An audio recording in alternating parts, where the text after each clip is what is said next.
Да, това ми се е появявало, че не съм пуснала запис. И няма нищо, макар и късно го пуснах. Така, резюмираме отново за записа. Възстановяването може да спре, когато липсва стабилност, когато има грешно разбиране за мозъка и когато подходът е изчерпан. Не на последно място, когато поставяме цели, които са много абстрактни и са като желания.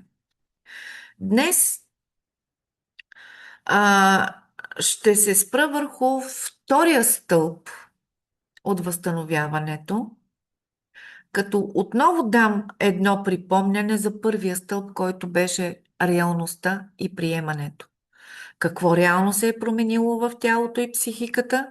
Разликата между надеждата и илюзията, точно това, за което говорихме преди малко. Дали имаме абстрактни желания или имаме реална оценка какво може да се направи в процеса на възстановяване. И кога приемането отключва възстановяване, кога има риск възстановяването да спре и мозъка да се откаже. Тогава, когато му поставяме задачи, т.е. задачата на вашия близък, на човека със съдов инцидент, ако е непосилна за изпълнение. Между другото, ние работим в нашия медицински център с една система, която е биофидбек система с биологично обратна връзка, при която задачата, която трябва да изпълни пациента, т.е. на него му се поставят индикатори, които следят мозъчна активност, пулс и дихателна честота. И знаете ли, че през контрола на дихателната честота, която увлича сърдечния ритъм и те работят в резонанс, се получава увличане и на мозъчното електричество, т.е. Вълните, с които работи мозъка, също влизат в същия резонанс. Не мога да ви опиша какви процеси се отключват, когато има синхрон, когато поставена е задача за изпълнение, която е възможна. Тя е елементарна. Обаче винаги трябва да бъде възможна за изпълнение. И до такива тежки състояния сме повлиявали, че метаболизма на мозъка се променя като цяло от тези тренировки. Така че винаги имайте предвид това, което е изискване към вашите близки, да бъде възможно за изпълнение от тях. И винаги да бъде отбелязвано и адмирирано, че е постигнат резултат. Имайте предвид, че човек не страда само от инсулта. Преди да започне да възстановява тялото, той трябва да възстанови разбирането за това, което му се е случило. За това не можем да работим адекватно, не можем да постигнем резултат, ако имаме неприемане. Тук е много грешните въпроси. Защо ми се случи точно на мен? Как можа? Толкова хора са около нас, само на мен ли ми се случват такива лоши неща? Това са грешните въпроси. Грешното разбиране за ситуацията. А, в тази ситуация мозъка не може да калибрира новото състояние, новото положение, което вече е факт, то е променено. Да го приеме, че е факт, за да може да стъпне върху новото състояние и да, приемайки го, вече върху него да изгради, да, не същата си личност, но личност, която има шанса да живее, има шанса да се самообслужва, има шанса да бъде със семейството си и да бъде адекватно присъстваща личност в семейството. Не случайно говоря за личност, защото възстановяването на усещането за личност е един от най-трудните моменти в рехабилитацията на инсулта. Много често тези хора са плачливи, те не искат да приемат случилото се, съпротивляват се, негативни са и по този начин върват срещу себе си. От една страна. От друга страна затрудняват близките си неимоверно много, защото тези хора, живеейки вече техния живот, подчинени на техните проблеми, се чудят как да намерят пътя и подхода това нещо да се промени. Така че единственото, което може да се случи, когато се отхвърли и не се приеме факта, който е факта на промяната, това е да настъпи едно объркване, да настъпи един страх, да се повиши тревожността на пациента и той да не може да намери отговор какво точно се случи с мен. Затова днес ще обърнем внимание на стълб номер 2. Това е, след като сме приели състоянието, че то вече е факт, променено е, и ние трябва да стъпнем върху това, за да можем да реализираме промяната. Т.е. да тръгнем към възстановяването. Това е безопасността и стабилността. Много е важно да се знае как реагира тялото на несигурност и страх. Не е необходимо даже да има съдов инцидент. Когато има тревожност, когато има паника, когато има несигурност, когато има страх, значи това са едни базови, нарушена е базовата сигурност, която е важна за всеки човек, дори и за здравия. Тогава липсва едно усещане за безопасност тук и сега. Тоест, тук, дори да съм в семейството, аз не се чувствам в безопасност. Това е ужасно състояние, което непрекъснато генерира тревожност.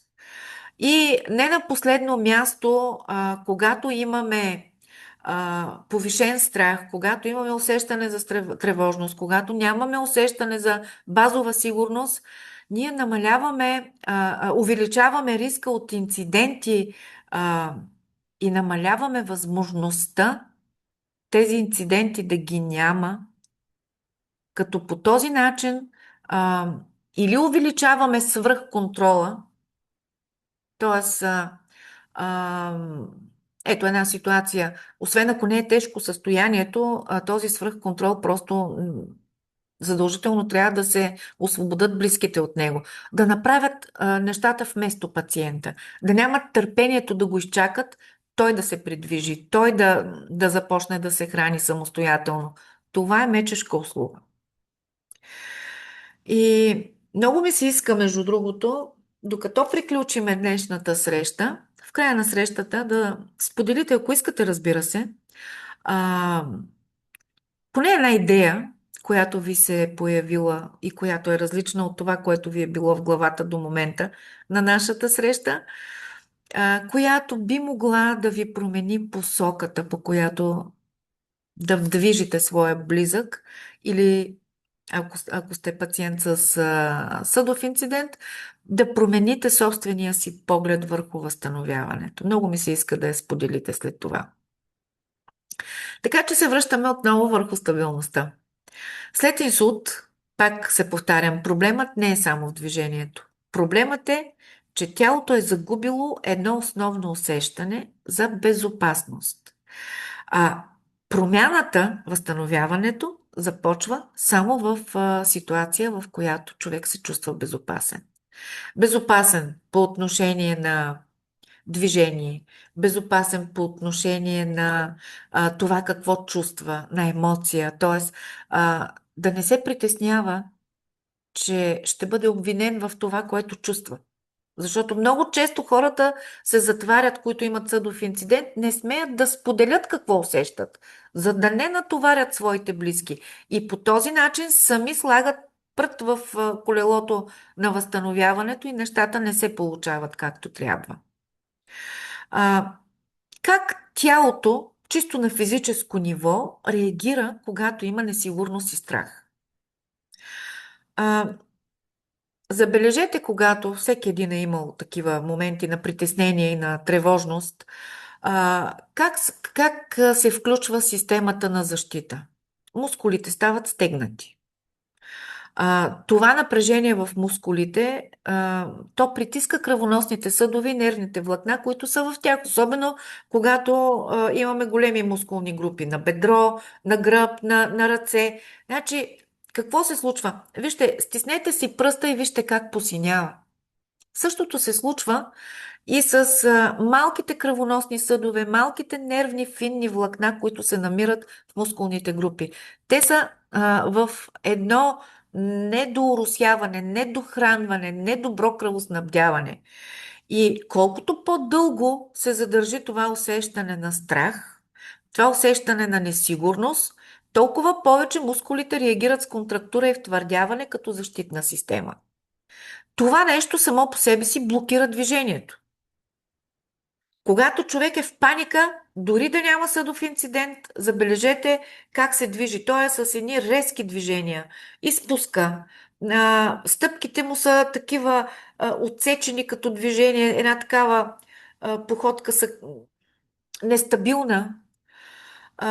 Не е в състояние този човек да прецени ситуацията. И обикновено посланието към мозъка е: не мърдай, ще стане по-зле. И това се случва абсолютно автоматично. Това не е нещо, което да стане волево и да го подтисне човек, защото в момент на тревожност той не може да ги подтиска тези емоции. И автоматизма, като се включи, мозъка започва да ръси адреналин и извън волята, просто мускулатурата се свива още повече, кръвоснабдяването се нарушава още повече и какво се случва? Забиване, процеса на възстановяване не приключва, но се забавя до степен, до която просто да изглежда застинал на едно място. И какво се случва тогава? Този, който има инсулт, започва да си навива. Не се старая достатъчно. Няма да мога да се възстановя. Всички усилия са на празни. Близките започват. Какво не можах да догледам? Какво не съм донаправил? Защо не мога да намеря правилния подход? Защото не е твоя работа да го намериш. Има хора, които знаят какъв е подхода. Обърни се към тях. Това е разковничето. Истината е, че тялото се опитва да се предпази по най-неподходящия начин. Решението, за да дойде промяна, не се обвиняваш, спираш с тези неща. Всеки е бил в такава ситуация, няма нужда от обвинения и от самоконтрол, който е мазохистичен, на границата на мазохизма. Спираш да се обвиняваш и започваш с разбиране. Разбиране на ситуацията. Ако не можеш да стигнеш до ясно разбиране, търсиш хора, които разбират и могат да ти помогнат да те преведат през тази ситуация. Защото иначе се оформя един порочен кръг, от който няма излизане. Много е трудно. Страхът, имате предвид, че не е само емоция. Отново имаме включени микрофони някъде.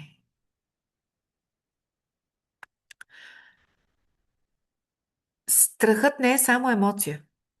Това е, за което ви говоря в момента, си е физиология. И се случва реално в тялото. Стягането на мускулите, движенията, които са резки и блокирани, липсата на баланс, промяна в дишането, в дълбочината на дишането, в ритъма на дишането. Оттам почват. Значи, когато дишането е повърхностно, сърцето също реагира с ускоряване на пулса. А когато се ускори пулса, тревожността се вдига и мозъка започва да работи в един различен ритъм. Виждате как са свързани нещата. Това увеличава риска от спиране на напредването. Колкото, и знаете ли, дори има и чисто физически наранявания в този момент. Колкото повече се страхуваш от падане, толкова по-често падаш. Не знам дали това сте го забелязали. Ако не сте, поставете си за цел да го наблюдавате. Защото тялото губи стабилност и падането се случва просто е така от нищото. Много е важно вътрешния монолог на пациента. Извинявам се, но това ми е на мене. Всеки ден работим само с пациенти. На човека със съдов инцидент и на неговия близък е да бъде позитивен. Да бъде с положителен знак. Той не може да бъде позитивен, особено в началото. Но да бъде с така положителния знак. Аз сега ще ви дам пример с една пациентка. Тя ни беше пациентка с инсулт и от София. Инсулта тръгна много добре да се възстановява. За съжаление, пациентката почина от белодробна патология, която мисля, че беше направила много тежка пневмония и всъщност почина от това. Но тя си изработи такова невероятно чувство за хумор. че много пъти, когато започвахме да работим и а, процедурата ни беше приятна, тя така спонтанно си казваше ох, ох, ох, ох. И като казвам, добре, защо ох, тук има ли в момента болка? И тя ми казва, ама няма нищо това, аз ти казвам окей на руски. Очень хорошо. Така че, разбирате ли, когато този позитивен момент на нагласа го има, дори в един от трудните моменти, човек може да намери за какво да се хване, за да може да направи нещото, въпреки усилието, което за него е свръхусилие. И то да бъде с резултат. Така че поддържането на положителен фокус е нещо много важно, за да избегнем тази тревожност и да избегнем чисто физическите падания. А, другото, което искам да ви обърна внимание е, че мозъка не прави разлика между реална опасност и усещане за опасност. Особено когато е, нали, в състояние след съдов инцидент. И ако човек изпитва страх, мозъка реално изпитва страх, независимо от това дали има реална опасност или няма. И затова ролята на близките в момента е много важна. А, не през отрицанието, а през промяната на посоката, промяната на фокуса, просто тревожната мисъл, тревожността, страха, сковаващото чувство, сковаващото усещане от техния близък да бъде пренасочено в посока, която би била приятна за него. Той няма да го усети. Естествено е пак да се върне в това състояние, но когато няколкократно се направят тези повторения, разбирате ли, че се изработва един положителен стереотип, при който той все по-рядко ще се връща в негативната си нагласа. Не можеш да избуташ страха с някакво усилие. Винаги става с промяна на фокуса. Не можеш да надвиеш с сила. Не знам дали достатъчно ясно го изразих. А, имайте предвид, че когато човек е с преживян съдов инцидент и има поражения, които са на мозъка, той, когато му се каже, издаде заповед, той прави точно обратното. И много от близките ми казват, майка ми прави напук или пък баща ми прави напук. Не е напук. Тялото просто не се подчинява на заповед. А ако правилно се насочи, нали, се постави целта, без да звучи като разпореждане, вашия близък ще се справи с тази задача. Но ако звучи като заповед, ще ви направи точно обратното. Тялото се подчинява на усещания на комфорт. Пак казвам, гладим по посока на косама, казваме окей, малки задачи, постижими задачи, даващи стабилност. Защо го правим това? Защото когато имаме страх, пак казвам, мозъка спира да се учи. Той се учи в безопасност и си търси тази безопасност. Ако не му я създадем, той ще се откаже. Това е вече осигуряването е една от ролите на близките, които имат пациент с съдов инцидент. Така, кое може да накара тялото да се почувства в безопасност? Не е нужно да си болен. Поставете се вие на местото на човек с тревожност. Кое ще ви накара да се почувствате по-спокойни? А, това, което може да ви накара, това е допира. Пациентите с инсулт са изключително чувствителни на допир. Не силен допир. Значи, масаж в никакъв случай, който да е силен.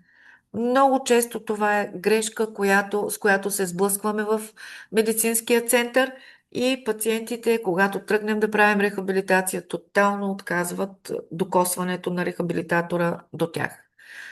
Мускула, за да бъде отпуснат, неврологичната патология, неврологичната болка не допуска болезнено движение, болезнено докосване.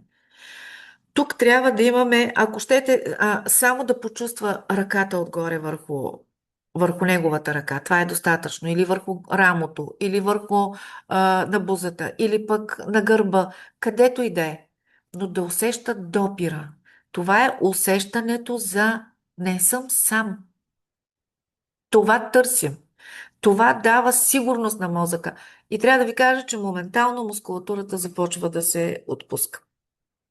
И става възможно отпускането и на движенията, защото те стават по-плавни. Балансът се подобрява, ако пациента вече е започнал да прави крачки. Връща се неговата увереност в това, че може да се справи и нещата в посоката, в която върви, е правилна. Тялото не блокира, защото не може.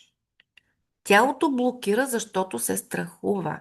И когато имаме лек допир, ние му даваме стабилност. Не знам дали бързам. Имате ли някакви въпроси до момента? Защото аз мога да си говоря много.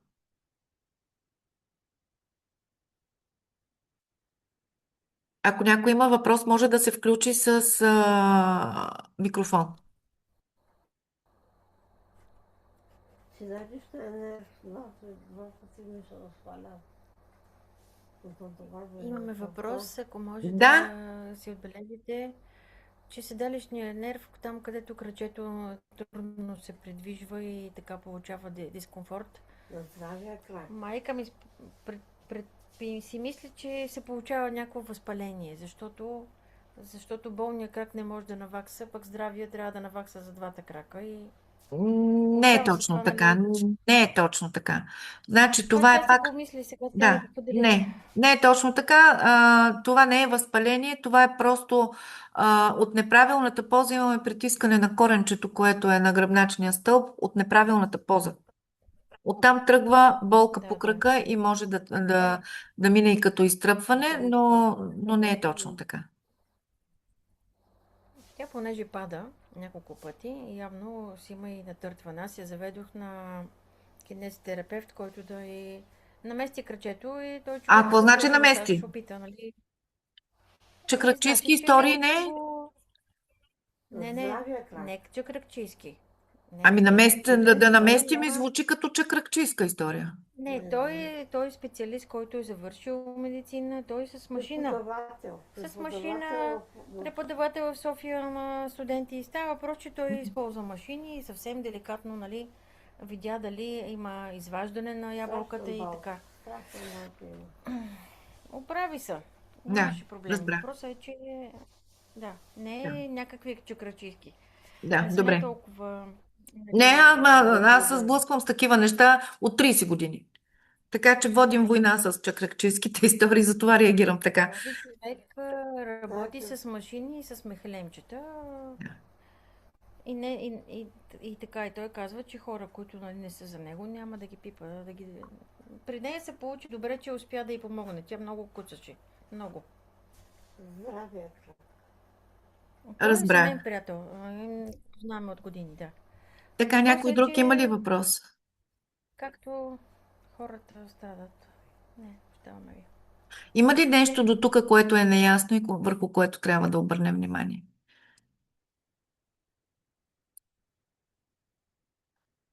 Приемам, че няма, след като не се включвате с коментар. И продължаваме тогава. Как да създадем безопасност? Чисто практично. Първо, средата, в която е болния. Тя трябва да бъде стабилна, да бъде подредена, да бъде предвидима за него. Тоест, той трябва да е свикнал с нещата, с разположението на нещата около него. Движението. Да не бъде форсиран да прави нещата на всяка цена, да не бъде притискан, да не бъде бързо. Движението да бъде контролирано, толкова колкото е възможно. Да бъде постепенно и да бъде повторяемо. Едни и същи малки движения, повтаряни няколко пъти, дават стереотип. Това е целта. Каква е подкрепата в този случай? Близките не работят и не правят вместо пациента неща, които той може да направи сам. Нали? Не говорим за тежкото състояние, в което пациента е налегло изцяло и трябва да бъде обслужен, чисто хигиенно, да бъде нахранен, да бъде подменен. Не говорим за тези състояния. Говорим за пациенти, които вече са тръгнали по пътя на възстановяването. Така че не се правят нещата вместо пациента. Създават се условия и търпимост, той да се придвижи в процеса, който е започнал. Абсолютно се толерира и се подкрепя опита да може самостоятелно да се справи близкия. Това му дава абсолютна увереност. А това е част от сигурността, базовата сигурност и част от процеса на възстановяването.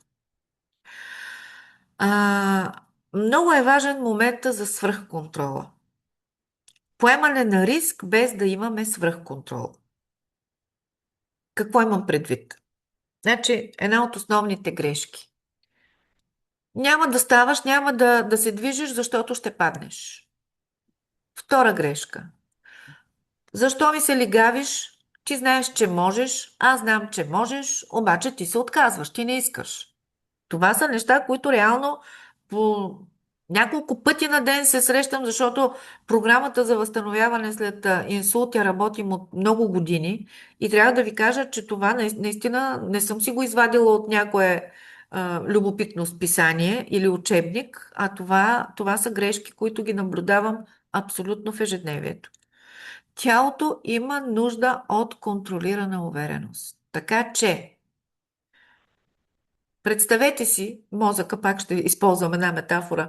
Мозъка, ако си го представите като едно куче, което пази, нали? Ако то усеща опасност, ще започне да лае.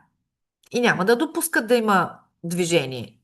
Но ако разбере, че е безопасно, кучето си ляга, отпуска се и всичко е наред. Така че на мозъка трябва да се гледа по този начин. Трябва да му се осигурява базово усещане за спокойствие. И тук няма как да избегнем всяко падане. Ние не можем даже да го предвидим.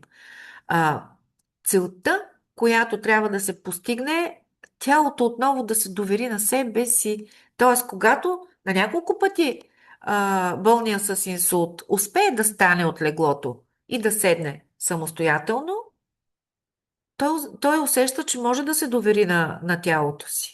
Когато направи няколко крачки, макар и с помощно средство, той вече усеща, че може да се довери на тялото си. Нали разбирате къде е смисъла? За да може да намалее страха, да се върне спонтанността на движението, да се върне увереността, че може и мозъка да започне да учи, да иска да учи новите неща, да пожелае да го направи. Много често на нас ни се задава въпроса как да го направим сами. Тук вече допираме до един момент, в който има неща, които може човек да направи сам в къщи и близките да му бъдат от помощ, но има неща, които няма как да се случат вкъщи. Защото няма как да се премине през етапа, който трябва да стимулира неврона. Това трябва да стане професионално в лечебно заведение. Не говорим за мускулна стимулация, говорим за неврологична стимулация.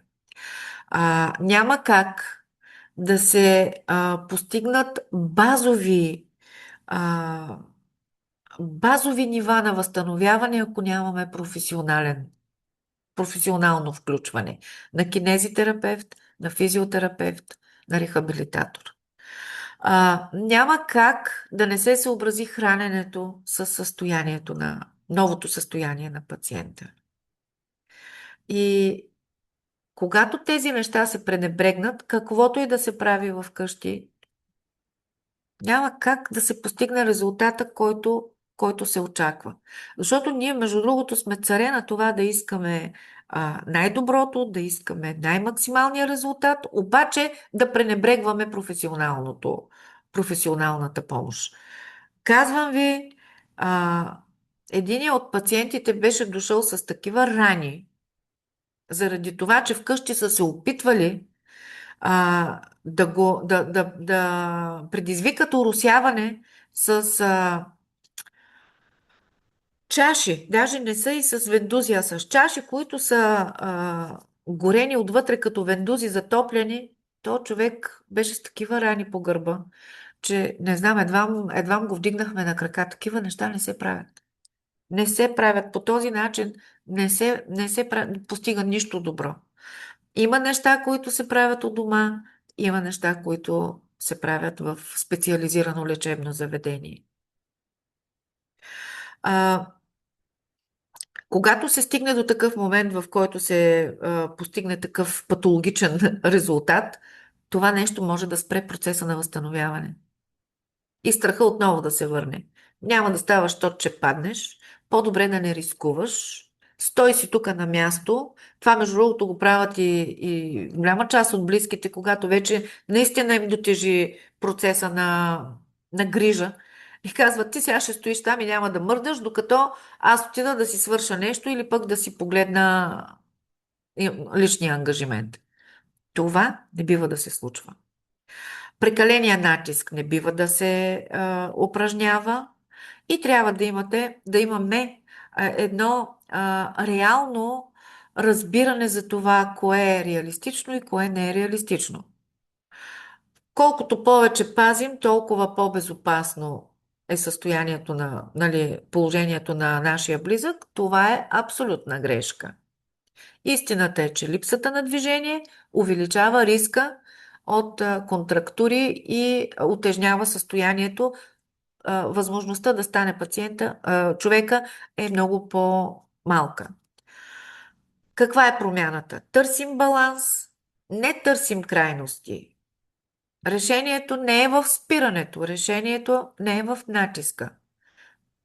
Решението е точно в контролираната увереност и в това болния да не губи себе си в желанието си да стане и да продължи.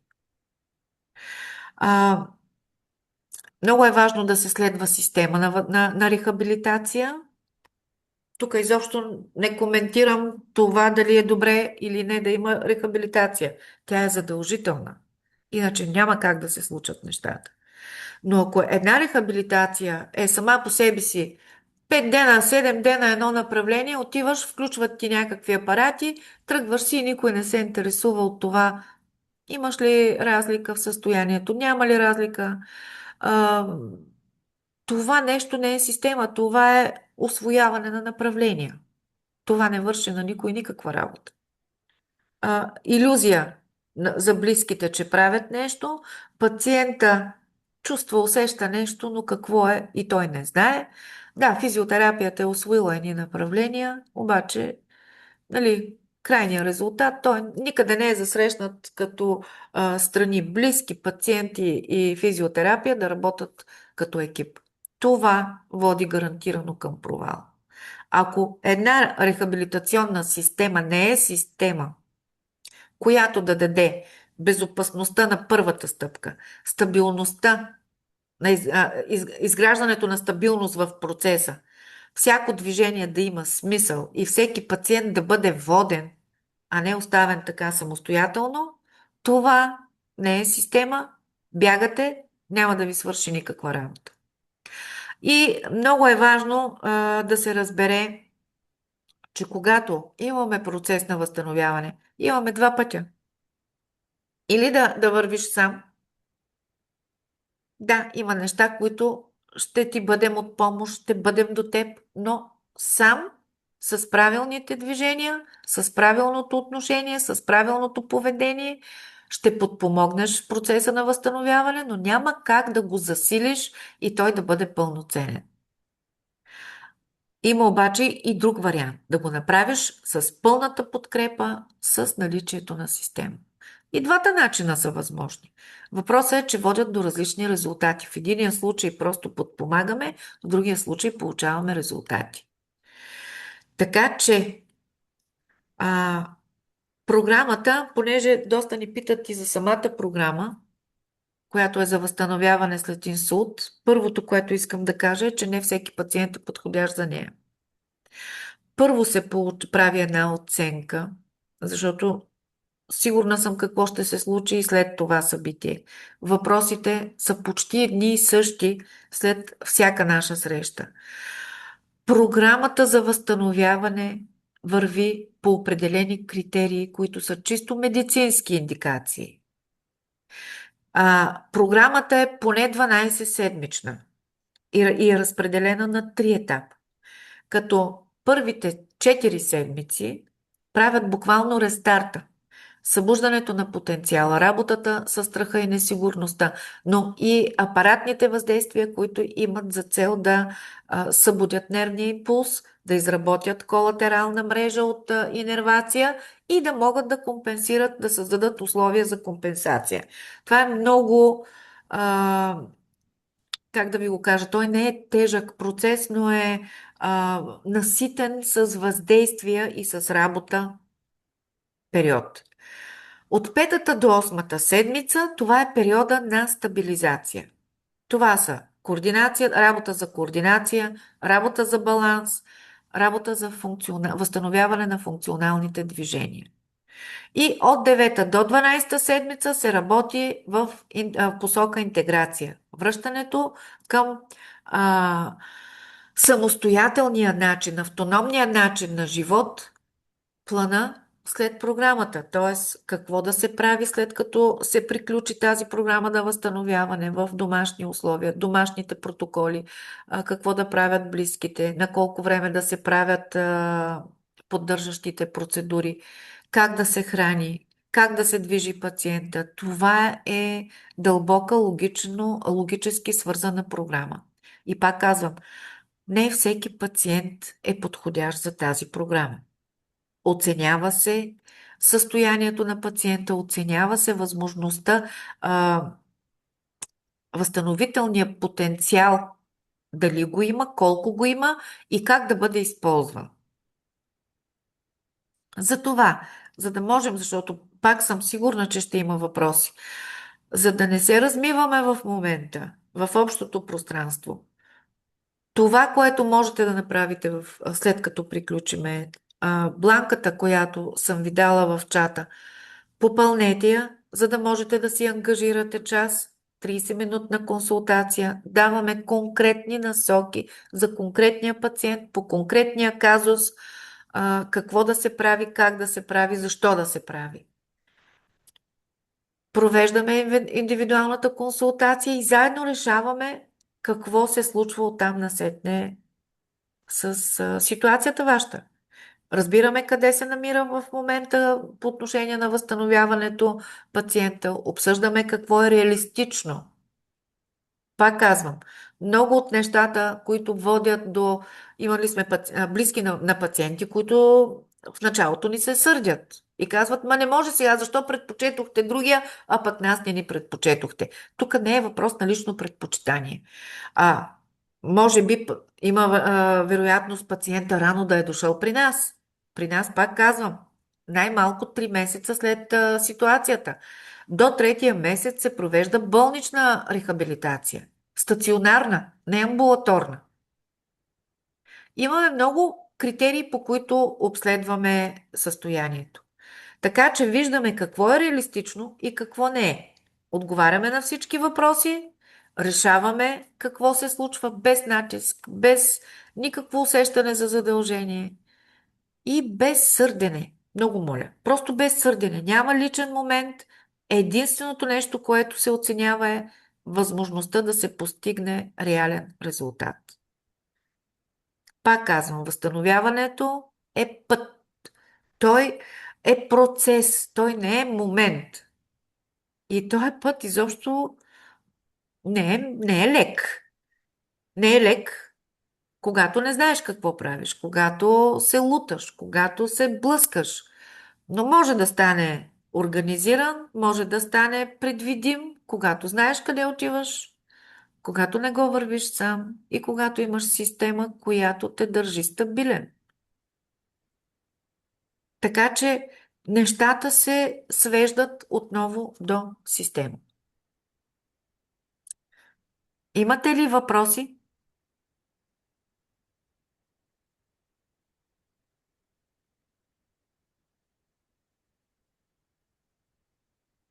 Можете да се включите с микрофон.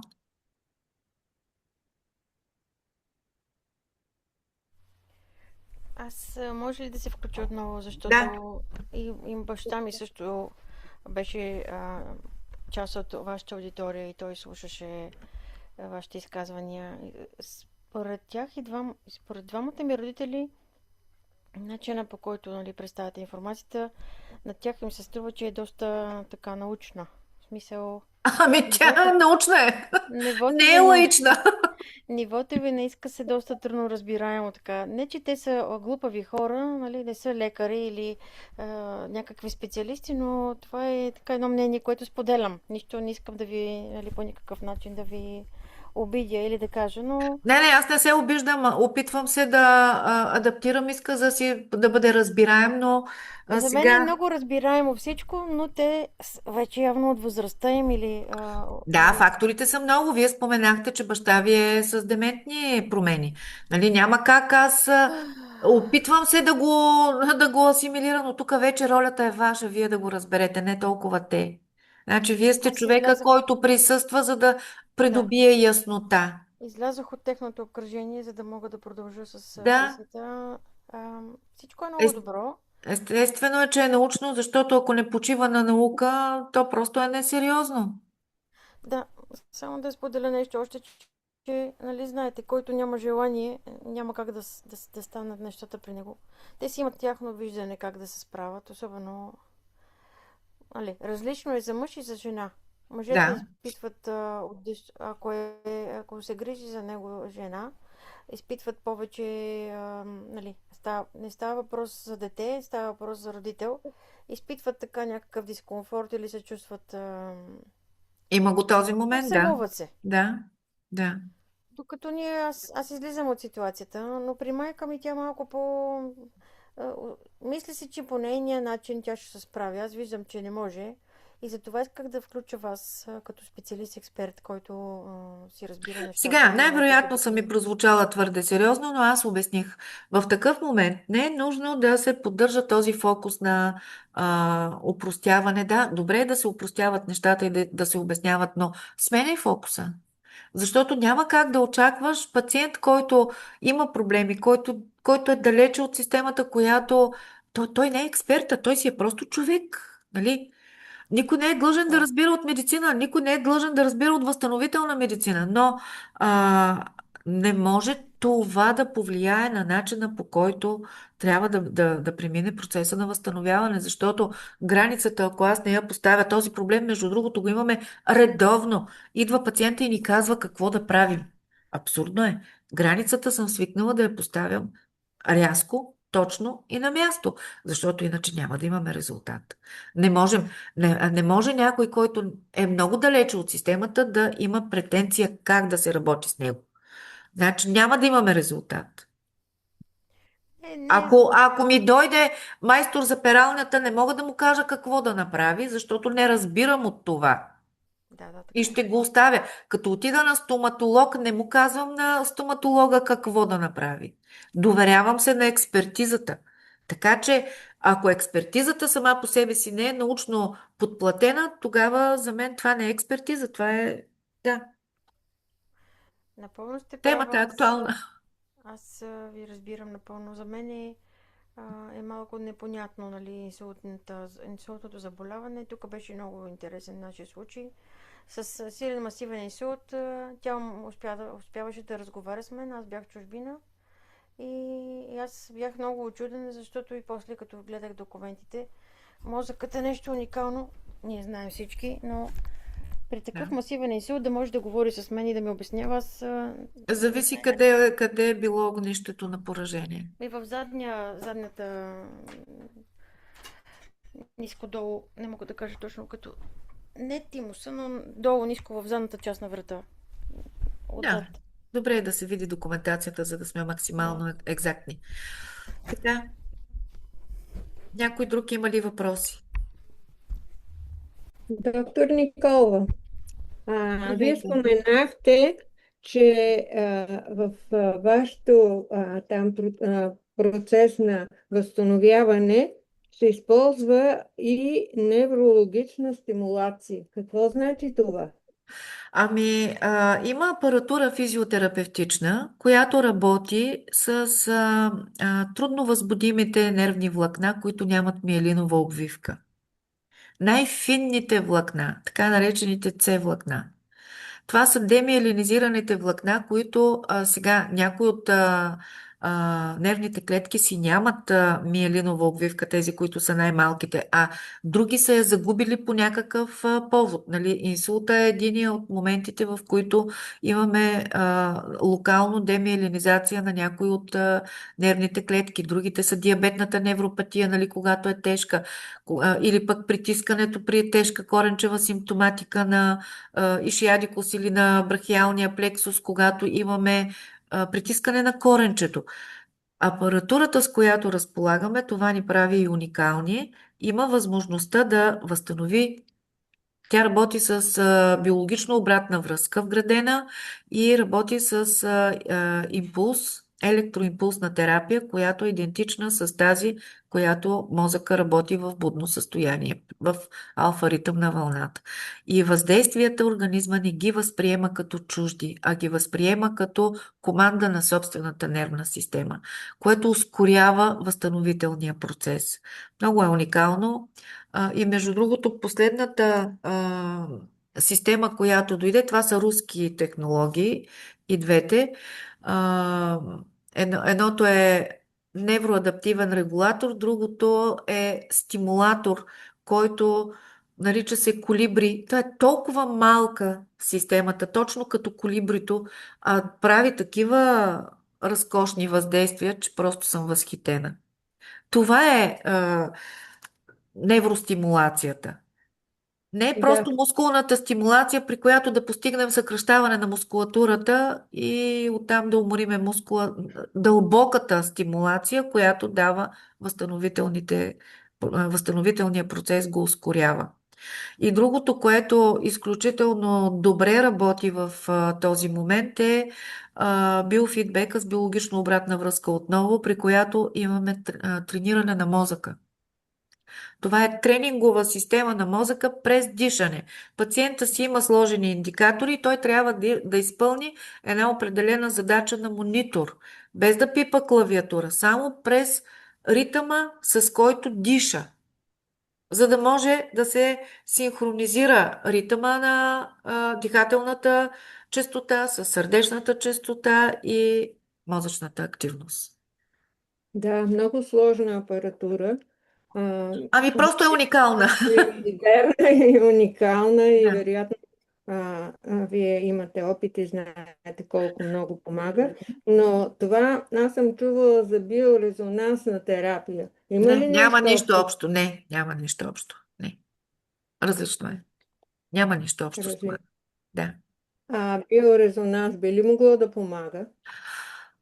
Да ви кажа, биорезонансната терапия, аз не съм запозната в детайли и не мога да изразя мнение. Най-лесно ми е да кажа не работи, но няма да бъда права.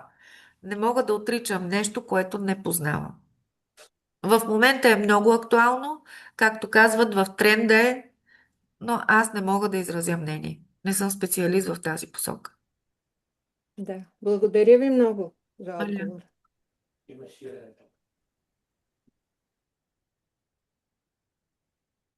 Имаме ли други въпроси?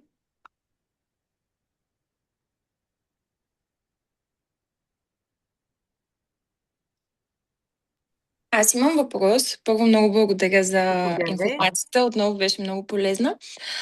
За тази 30-минутна консултация, която е, пациентите какво трябва да подготвят, освен амбулаторния лист с описаните неща? Нещо Не друго? само амбулаторен ли са, най-вероятно имат епикриза, защото един инсулт не може да бъде без пролежаване в болница. Да. Амбулаторният лист, той се издава от амбулатория, която е вече след изписването. Добре е да имаме цялата медицинска документация, с която пациента разполага, за да можем да проследим каква е динамиката, какво е било поведението в острия момент, какъв е бил ритъма, с който се е възстановявал, нали, в острия стадий. Така че това са важни неща. Цялата медицинска документация. Ясно. Тъй като имам близка, която преминава още е пресен случая, в момента все още обикалят по центрове, за да могат да направят скенери, малко по-подробно неща. Да. Ако имат скенер или ямер или нещо друго, Разбира се, всичко каквото имат. как може да го изпратим, предполагам? Да. На А те мейла. къде се намират? Те са в Кърджали. Кържали. Да. Да. Тя отказва в момента много да пътува. Може би трябва малко време още. Добре, но Да. документите може да ги пусне и на имейл, така че, Супер, страхотно. Много благодаря. маля. Радвам се, че те видях отново. Yes.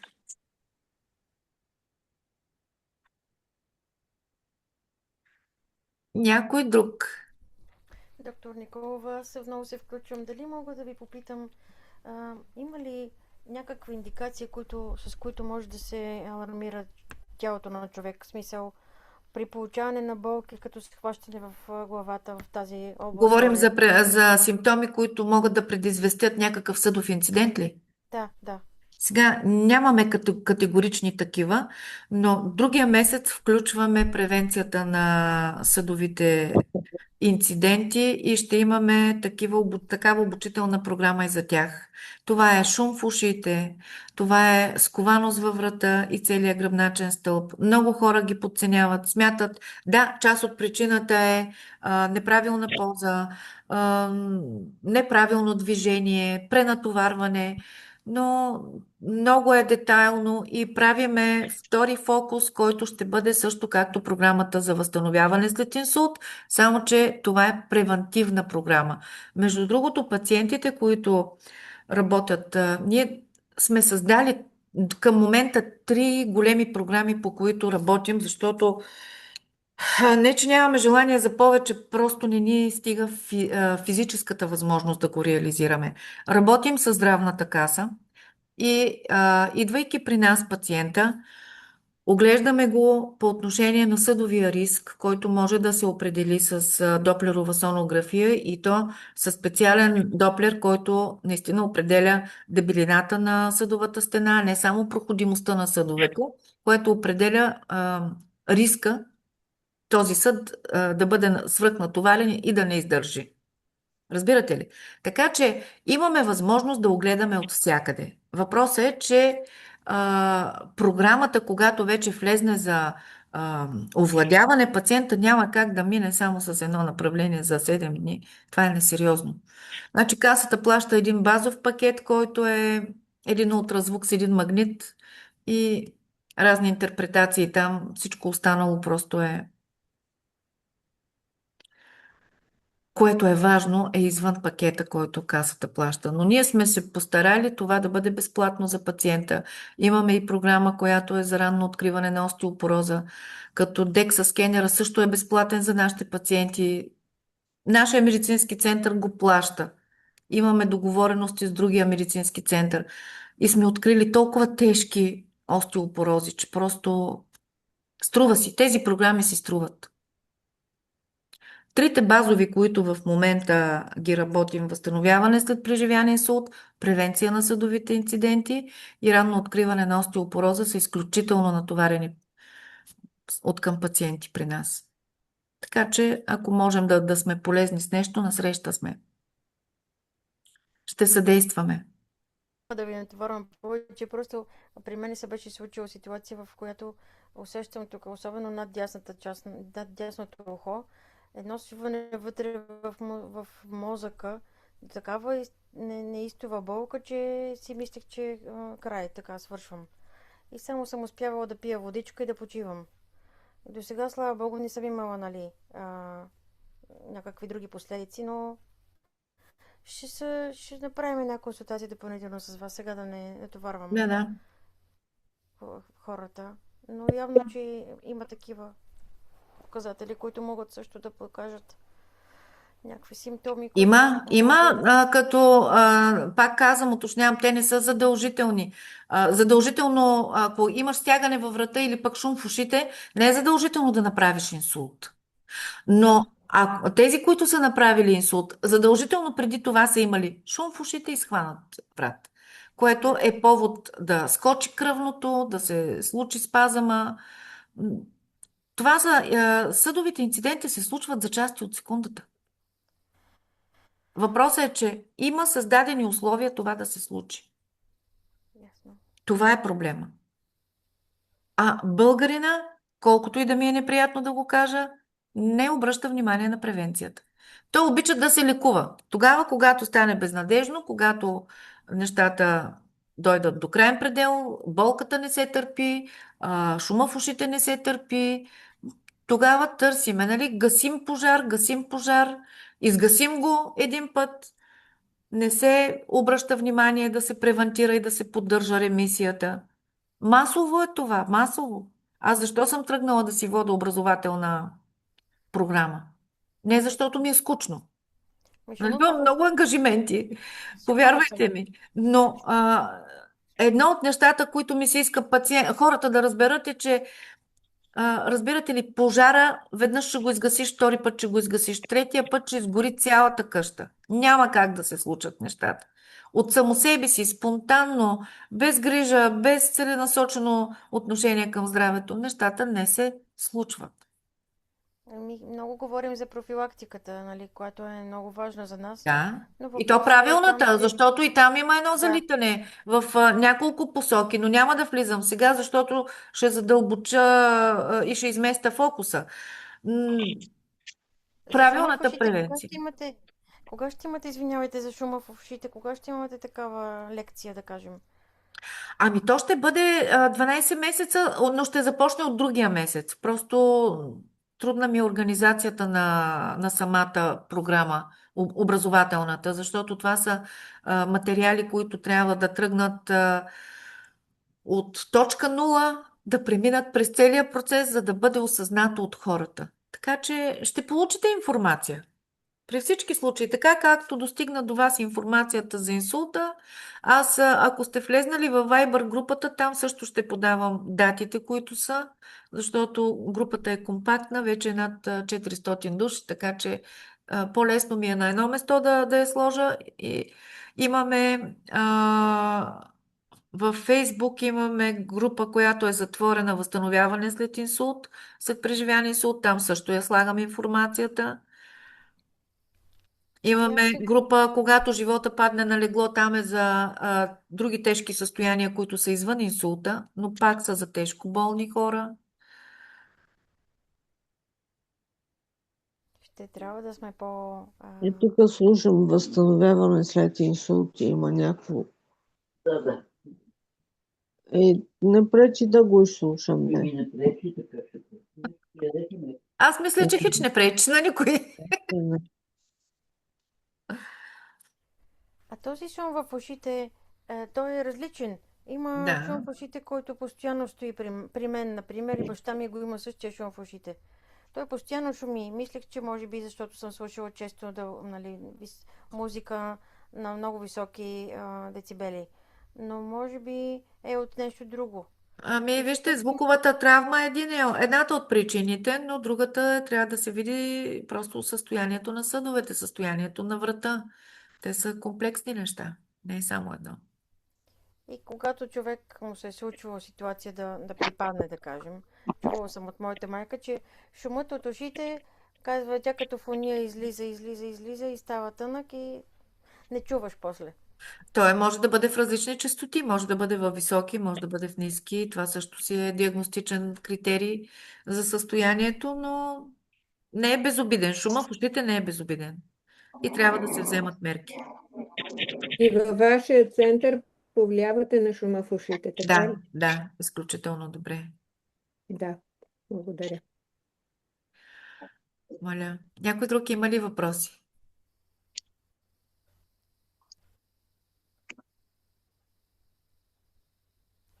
Ако нямаме въпроси, искам да ви благодаря за присъствието, за това, че си отделихте от времето да бъдем заедно. Все пак е почивен ден. И между другото, ми се иска да ви попитам, почивният ден ли е по-удобен по принцип за такъв тип срещи или не е изключено да бъдат и през седмицата? Не случайно ви питам, защото когато станат двете срещи в месеца, ще ми бъде трудно да ги правя само в почивните дни. Трябва ми обратна връзка. Може би вечер, през седмицата, може би вечер, когато за вас е удобно, ако сте на работа и вие Да, късно аз съм на после. работа. Въпросът е за вас, защото специално инсулта тенденциозно съм го подбрала да бъде в събота, но след като ще се включва и втори фокус от другия месец, ще ми бъде трудно почивните дни да ги отделям само за обучение. Ще се наложи Ами, поне може едно да от намалите, например, времето, ако ви е трудно. Може да намалите времето. Ами, то не е ефективно, като се намали времето, защото по-малко неща се казват. Въпросът е да бъде в един ден от седмицата, след 6:30. Добре, ще го тествам. Да. Да, според мене, който има интерес, ще намери начин и Да, време да разбира се се. включва. Така е. А освен това давате и запис, така че всеки ще бъде Да. информиран, ако иска. Да, благодаря. Следващата тема, т.е. темата за следващия месец, ще бъде дишане и вътрешен ритъм. Това, за което говорихме в момента, и ще демонстрирам как се влиза в резонанс и увличане дихателна, сърдечна и мозъчна активност. Каква е връзката между дишането, мозъка, нервната система? Какво означават тези вечерни спадове и напрежение и умора при хората, които са преживяли инсулт, защото при тях те са характерни, и как ритъмът може да регулира тялото без усилие, по принцип. Така че това са темите за Здравейте, следващата серия. Не ви разбрах, извинявам се. здравейте, аз имам един въпрос. Здравейте. Понеже се включих късничко, защото се прибрах от ученица. Значи аз съм с хеморагичен инсулт преди година и 4 месеца. Да, Бях много зле с мозъчна операция, да, следствие на аневризма. да, И в момента се подобрих, бях с пълна парализа десна страна. да, Обаче ми остана един проблем в коляното и в дорзалната флексия на десния крак. Ходя да. без помощно средство, даже планирам връщане на работа. Вашите иновативни устройства биха ли могли да ми подобрят още повече живота? О, категорично, Защото да. аз имам 8 сесии Идеално. роботизирана терапия. Локомат Про, Омего, Това Армело, е всички тези. чудесно. Локомат е чудесно. Това е роботизираната физиотерапия, но тя работи по друг механизъм. Там е възможно чисто Мгм. механичното движение. Да. Разбирате? Роботизираната физиотерапия дава възможност да се направи движение за сметка на екзоскелета, който е прикрепен към крайника. Реално локомата ми върна ходенето както трябва, не Да, замятам крака или го замятам съвсем малко. чудесно, да, изключително добро е. Но нашия Армело, механизъм е по-различен. Ние работим да, отвътре навънка. мисълта ми е след толкова време, Да, година няма и 5 значение. месеца Няма даже, значение. ще има ли ефект още да ми подобри този двигателен дефицит, дорзалната флексия и разтягането на коляното напред? Категорично. Значи мога да се А свържа с можете вас. ли? Да, разбира се. Значи не сте чули, в чата има поставен линк за бланка, която е за включване в програмата. Всъщност тя не е за включване в програмата, а е бланка за записване на част за консултация, която е 30 Това го чух, да. Да. Така В че Viber запишете. ли?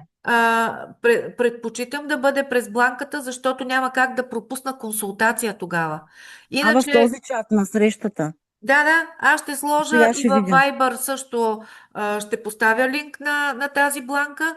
Когато мине през бланката и през регистрацията, на мен ми излиза като регистриран Мгм. час и няма как да го подмина. Иначе рискуваме просто да пропуснем часа. Ясно. Да. Иначе при вас, като се дойде, защото аз съм от Шумен, има ли Да. къде да се отседне, нали? То не става от днеска Ние за сме утре, трябва да... амбулатория и от Шумен имаме много пациенти, и от Да. Търговище. И Мгм. аз съм сложила една географска карта в нашия кабинет зад гърба ми, където работя, и една пациентка влезна и вика: ама ти нали не си учителка по география, защото аз идвам да се лекувам. А там с тикчета сме отбелязали откъде са ни пациентите и трябва да ви кажа, че картата е пълна. Ние сме обаче амбулатория и който идва при нас, изготвяме му програма, която да бъде оптимална, особено за тези пациенти, които са отдалече, като идване да получи максимума от програмата и да може да да получи резултата. Но трябва да си осигурите нощувка, защото ние сме медицински Престой, център, да. да. Това е Имаме в Хасково, наблизо, нали така? имаме наблизо хотели, така че не е проблем. Добре. Аз защото все още се адаптирам все още живея в една защитена среда, но О, нали да. планирам да се върна на работа. Аз съм начален учител и доста... А Ръката ми годините дясната колко се са? възстанови Звучите ми на като млад човек, 100%. така че... 53. Колко? Не разбрах. 50. 53. Млад човек. Така че напред има още много години, които Дясна трябва да ръка ми бъдат се активни. възстанови на 100%. Ще се Мгм. възстанови. И Това така. означава, че сте имали правилната посока и правилния подход. Много добри рехабилитатори попаднах. Аз сама си открих роботизираната рехабилитация и тя адски ми помогна. Нали, Къде те там ходите? В коя? в Тученица. В Тученица. Да, те там комбинират и конвенционална, Да, и роботизирана и съм много да. доволна. Мгм. И така много Чудесно, големи резултати. Да, чудесно, и ми чудесно. ще се свържем с вас и ще дойда и там. Дано да Радвам ми се. Хасково е града на Благодаря ви Богородица. много за Всички го всичко. харесват. Мгм. Аз също благодаря за вниманието Благодаря ви. и ви пожелавам една прекрасна вечер и едно спокойствие и до следващи срещи. Ако имате въпроси, през бланката ще отговоря абсолютно на всеки един. Окей, довиждане. До Хубава чуване. вечер. Да, хубава Чао, вечер. чао. Чао.